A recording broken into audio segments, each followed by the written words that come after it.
আসসালামু আলাইকুম আফরা ভাইয়ারা, কেমন আছেন সবাই? আশা করি ভালো আছেন। তো ব্লগটা দেখতে থাকেন। এখানে মাছের ডিম কে কে আমার মতো পছন্দ করেন? আমি কিন্তু মাছের ডিম এভাবে ভাজি পছন্দ করি না। আমি মাছের ডিম আর মাছ একসাথে রান্না করলে ঝাল ঝাল করে আমার থেকে ওরকম ভালো লাগে।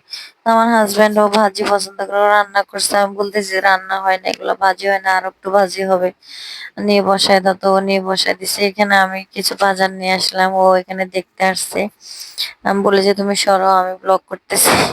ও বলে যে করলে কি হয়েছে, আমিও থাকি না একটু তোমার ব্লগে। তো মস্কারি করতেছে। এরপরে ও ওয়াশরুমে ঢুকে গেছে, আমি আর এখানে ব্লগ বানাচ্ছি। এখানে আমার মেয়ে একটু এসে ডিস্টার্ব করতেছে। ও পাক করে যাচ্ছে, ও নাস্তা করবে বলছে। তো আমি এখানে চিকেন চাপ আনছি, আর এখানে নান আনছি। নান রুটি না, নান হচ্ছে একটা, নান রুটি হচ্ছে আরেকটা। তা আমি 2 নম্বর গেটে, আমাদের এখানে 2 নম্বর গেটের মানে নানগুলো আমার অনেক ভালো লাগে। তো ওর জন্য পরোটা আনছি, আমার জন্য নান আনছি। আর আসার সময় এখানে কিছু মাছ আনছি। আমি গেছিলাম রিমোট নিয়ে, আমার রিমোট ডিস্টার্ব করা, আসলে আমার রিমোটের ব্যাটারি শেষ। আর আমরা মনে করছি রিমোট ডিস্টার্ব করতেছে, তাই আমি একটু গেলাম। আর আসার সময় আমি একটা জালি কুমড়া আনলাম, একটা শসা আনলাম, তরকারি বাসায় আছে, তারপর ওইগুলো আনলাম। জালি কুমড়া আমার ভালো লাগে। তো এখানে মাছগুলো প্যাকেট করছি, ডিমগুলো রেখে দিছি, সেই ডিম ভাজি করছি আর কি। আর এখানে দুপুরে আমি রান্না করছি যে ওটা ওই ব্লক সাথে ইয়ে করছি। এখানে আমি সরিষা, পোস্তা, তারপরে আদা রসুন সব একসাথে দিয়ে, পেঁয়াজ আমি সব একসাথে দিয়ে এখানে একটা পেস্ট বানাচ্ছি, মাংসের সাথে দিব। এখানে এটা আমার মেয়ের জন্য মাংস রান্না করি। আপনারা জানেন আপনারা ভাইয়ের, আমার মেয়ে মাংস ছাড়া টোটালি ভাত খায় না। ও 2-3টা ভাত খাবে, কিন্তু ওর থেকে মাংস লাগবেই। হয় গরুর মাংস না মুরগি, তাও আবার ব্রয়লার মুরগি খাবে না। ব্রয়লার মুরগি তো আমরা জীবনও খাই না, এই আর কি। তো এখানে যতগুলো পেস্ট করছি একসাথে, পোস্তা বাটাটা সব একসাথে দিছি, জিরা টিরা সব একসাথে দিছি, দিয়ে আমি এখানে তরকারি বসা দিচ্ছি। আর ওদিকে আমি আবার রান্না করতেছি। এই যে আমি পেস্টটা করছি যে এটা আমি দিয়ে দিচ্ছি একসাথে।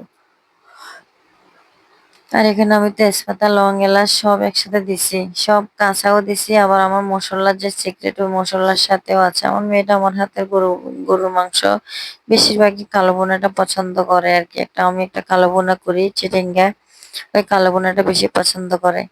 তো এখানে আবার আমি সাদা গোলমরিচের গুঁড়া দিছি, কালো গোলমরিচের গুঁড়া দিছি, মানে মশলা দিতে আর আলসি করিনি আজকে।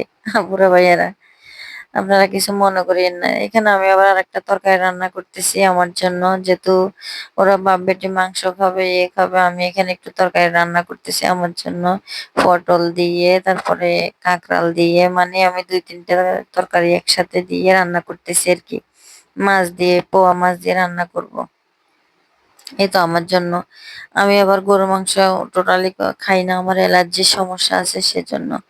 তা আসলে কি বলবো আপুরা ভাইয়ারা, নেট নেই আজকে কদিন, নেট এত ডিস্টার্ব করে। ঈদের 1 সপ্তাহ, মানে 1 সপ্তাহ না, ঈদের 4 দিন আগ থেকে যে শুরু হয়েছে নেট ডিস্টার্ব, কি বলবো।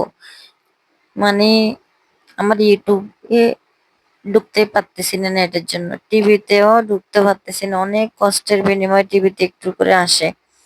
আর মোবাইলে যে ভিডিও এডিটিং করব, ভিডিও যে আমি ছাড়বো, একদম টোটালি পাচ্ছি না। একটা ভিডিও আমার এডিটিং করতে ছাড়তে প্রায় আমার ঘন্টা পার হয়ে যায়, বিরক্ত লাগে।